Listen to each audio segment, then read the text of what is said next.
Dutch Ceylon was a governorate established in present-day Sri Lanka by the Dutch East India Company.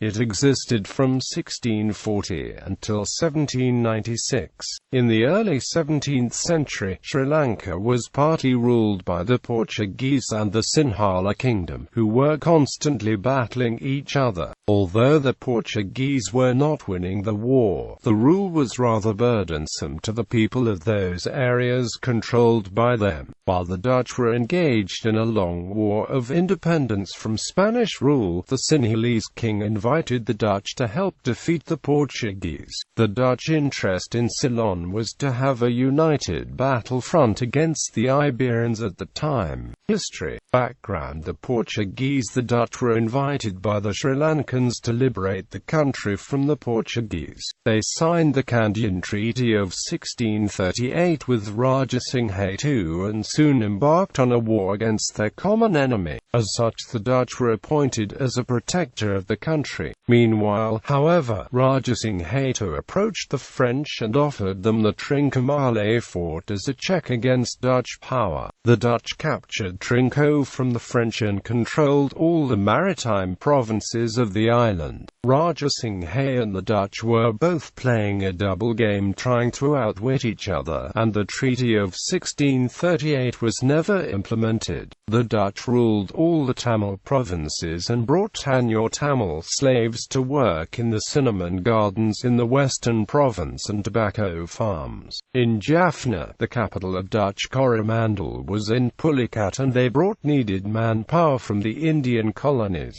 The Dutch and Portuguese rule was always in the maritime provinces, and the people whom they converted were the coastal folk. They were the backbone of the power. Many of the princes they converted had either died or were no longer Catholic. The rest of the Ceylon remained in the Buddhist Hindu religion. The Dutch were used by the Sinhala king to take revenge on the Portuguese, who wanted to expand the rule. The coming of the Dutch ensured that the Portuguese had two enemies to deal with, so that finally the Portuguese were forced to sign a treaty with the Dutch and come to terms with their open economies. Finally, the Portuguese left Ceylon. The war with Portugal was against the ruler, the King of Spain. Once Portugal obtained its freedom from Spain, the Netherlands settled for peace with Portugal. Then they divided the occupied areas of Ceylon amicably under a treaty signed in Goa. Slowly, the Dutch became the rulers of coastal and outer areas of Ceylon and Indonesia, and the Portuguese were left with smaller pieces of territory than those of the Dutch and the English. Dutch-Portuguese War. For the time that Christopher Columbus discovered America, there was a significant Iberian challenge facing large parts of the world for Spain and Portugal in conquering the Americas and many other territories around the world. In the east, Portugal held territories not only in Ceylon but in India, in the Persian Gulf, and what is now Indonesia, then referred to as the East Indies. From 1580 to 1640, the throne of Portugal was held by the Habsburg kings of Spain, resulting in the biggest colonial empire until then. In 1583, Philip I of Portugal, II of Spain, sent his combined Iberian fleet to clear the French traders from the Azores, decisively hanging his prisoners of war from the yardarms and contributing to the Black Legend. The Azores were the last part of Portugal to resist Philip's reign over Portugal. The Netherlands, meanwhile, were in open revolt against the Habsburg overlord and declared themselves a republic in 1581. Prior to 1580, Dutch merchants had procured colonial produce mostly from Lisbon, but the Iberian Union cut off this supply. Survival of the fledgling republic depended on the going into the colonial business themselves. With two global empires to rule, and with growing colonial competition with the Dutch, English and French, the Habsburg kings neglected the protection of some of the Portuguese possessions around the world. In this period, Portugal lost a great number of lands to the new colonial rivals.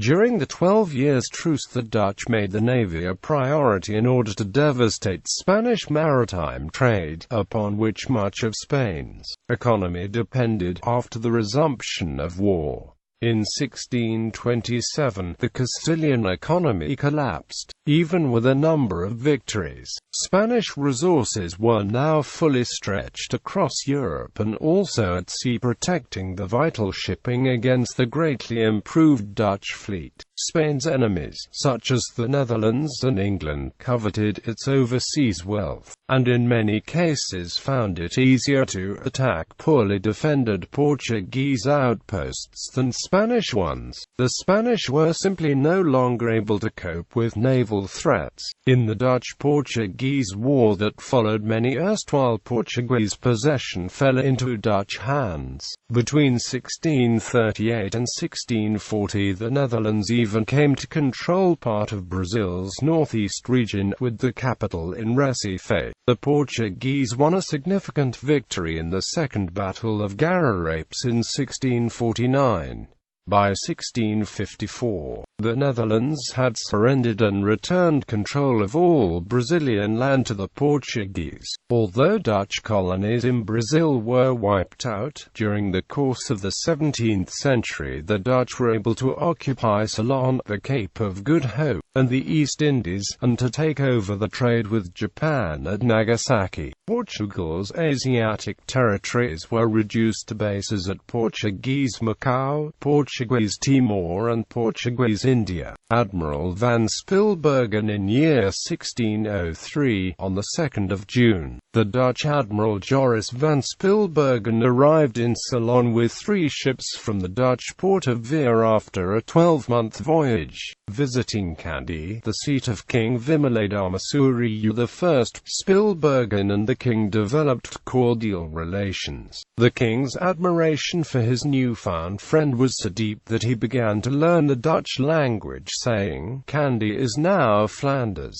They discussed future relations, focusing on possible Dutch military assistance to expel the Portuguese from the coastal areas as well as the trade in cinnamon and pepper. As a token of his friendship, the Dutch admiral left in the king's service 2 versatile and skilled musicians, Erasmus Matsberger and Hans Rempel, 2nd Fleet, and the massacre at the Batticaloa beach. Shortly after the successful visit of Van Spilbergen, of 2nd Dutch Fleet under command of Subaltern Weert arrived on the island. Weert was a very skillful commander who discovered the Falkland Islands during the attempt by Dutch admirals Cords and Maffei to find an alternative route to the East Indies through Cape Horn in 1598.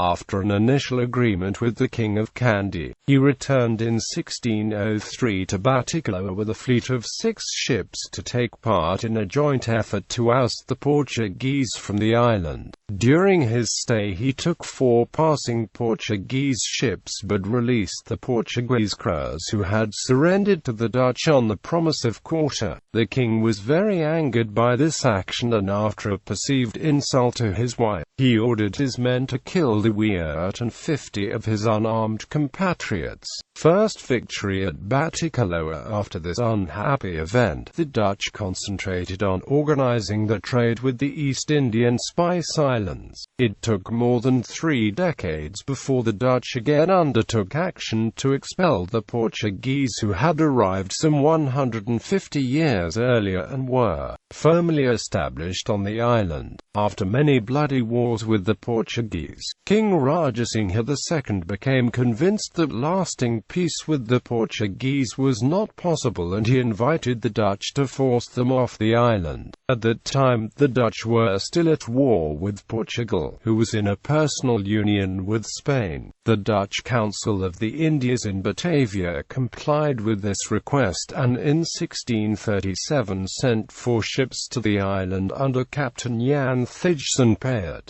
who signed a treaty with the king. On 4 January 1638 a decisive sea engagement took place off the coast of Goa between Portuguese and Dutch naval forces. The Portuguese fleet was decimated following this battle, and the victorious Dutch Admiral Adam Westerwoldt decided to attack the Portuguese fort at Batticaloa on Ceylon with a fleet of 5 ships and 800 men. In coalition with strong Sinhalese forces, he conquered the fort on 18 May, 1638. 5 days later, following this victorious conquest, Westerwoldt, in the name of the States General, Prince Frederick Hendrik and the Dutch East India Company, agreed a new treaty with King Rajasingha in his palace in Batticaloa. The treaty was a landmark and set the tone for future relations between the Kandyan kings and the Dutch. Under the treaty, the Dutch were to have monopoly over all trades except elephants. The forts captured from the Portuguese would be garrisoned by the Dutch or demolished, as the king thought fit. A crucial clause, as the king thought fit, was however only included in the Sinhala and not in the Dutch text of the treaty. This later gave rise to much disagreement between the two parties.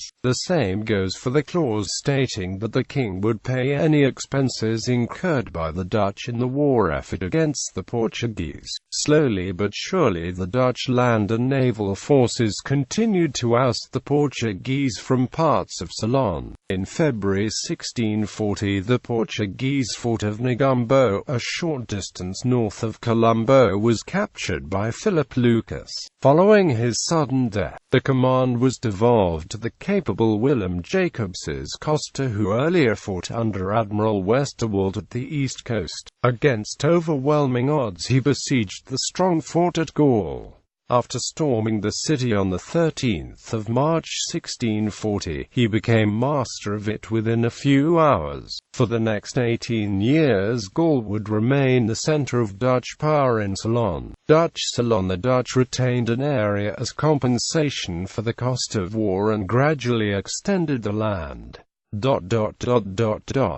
English takeover. In the period 1788 to 1795 there was no cordiality between the Dutch and the British. The British had planned after the conquest of India to take over a dozen Dutch possessions in the region, with Ceylon as the biggest prize. The chance came when in the winter of 1794-95 Holland was overrun by the French army and Prince William V, the Dutch stadtholder, had fled with his family to England. The States General was replaced by the so-called Batavian Republic under control of the French. This situation was used by the British to cripple the Dutch trade and to gain possession of its colonies. The leadership in Colombo was uncertain what to do.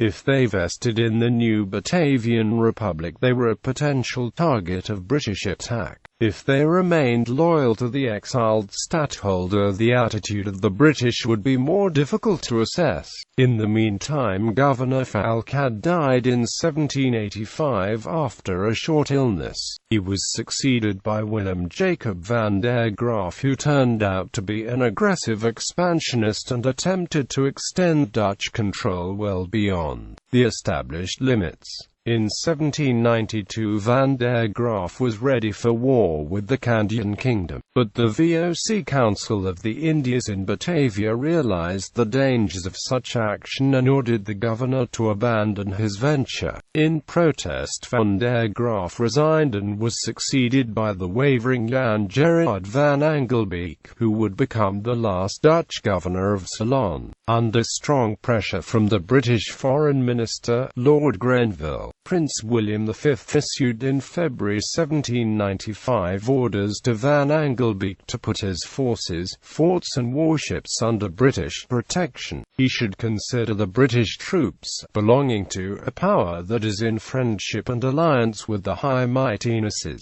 and who come to prevent the colony from being invaded by the French. After the war, the English government promised to restore the colony to the Dutch. Van Angelbeek first accepted Prince William's letter and agreed with the British presence on the island. Later, however, after aggressive military pressure from the British, Van Angelbeek and his political council took the fateful decision that as the Batavian Republic was considered the sovereign of the colonies and their troops should be ordered to resist the British occupation. But the Dutch governor did not realize that British intrigues had already irreparably undermined his military capabilities. The defensive Dutch Ceylon was undertaken mainly by European mercenaries, in particular the de Meuron regiment, 1,000 men strong and for two-thirds consisting of Swiss soldiers. In an extraordinary act on the 30th of March, 1795, the British secret agent Hugh Cleghorn signed a contract with the proprietor of the regiment, Count Charles Daniel de Meuron, to transfer his regiment into British service for the sum of 6,000 liras.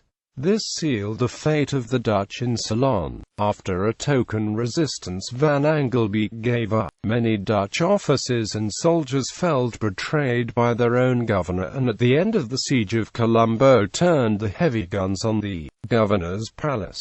In vain. On the 14th of February, 1796, the Dutch forces surrendered with minimal bloodshed. Pierre Frederick de Meuron, brother of Count Charles Daniel, changed his blue Dutch uniform for a red English one and became military governor of Ceylon in September 1797 until he was relieved by Frederick North, the first British governor. The maritime provinces of Ceylon became British, never to be returned to the Dutch. In January 1816, the last Kandyan king Sri Wikramaraja Singha, the youngest Nayaka prince to have ascended the throne of the Sinhala Kingdom, was banished from Ceylon. He was relocated in the little Indian coastal town of Vellore as a state prisoner of the British, together with his family and relatives. He died in 1832 at the age of 52. His son, the rightful heir to the throne, never left the shores of India and died as an unknown in 1842. Administration. Legacy. Dutch diaspora. Many of the Dutch burghers migrated to Australia after British rule ended in 1948 to take advantage of the White Australia policy due to the European descent.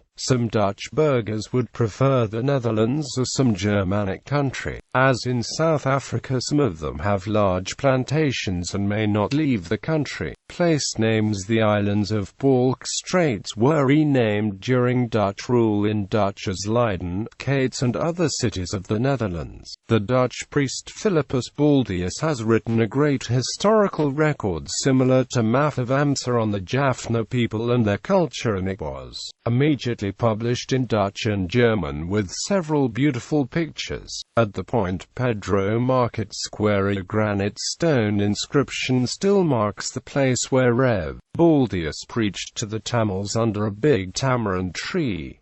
This tamarind tree was uprooted during the cyclone of 1964. Language. When the Dutch arrived in Ceylon, Portuguese was a recognized language in the occupied areas of the island. It was, however, a Portuguese Creole due to its relationship with the native languages. When the Dutch language was introduced, it also mingled with indigenous and Portuguese influences. Although this language is no longer spoken, there are Dutch influences found in the Sinhalese and Tamil languages. There is also a portion of the Sri Lankan population with Dutch surnames, often people of mixed Dutch and Sri Lankan heritage, who are known as burghers.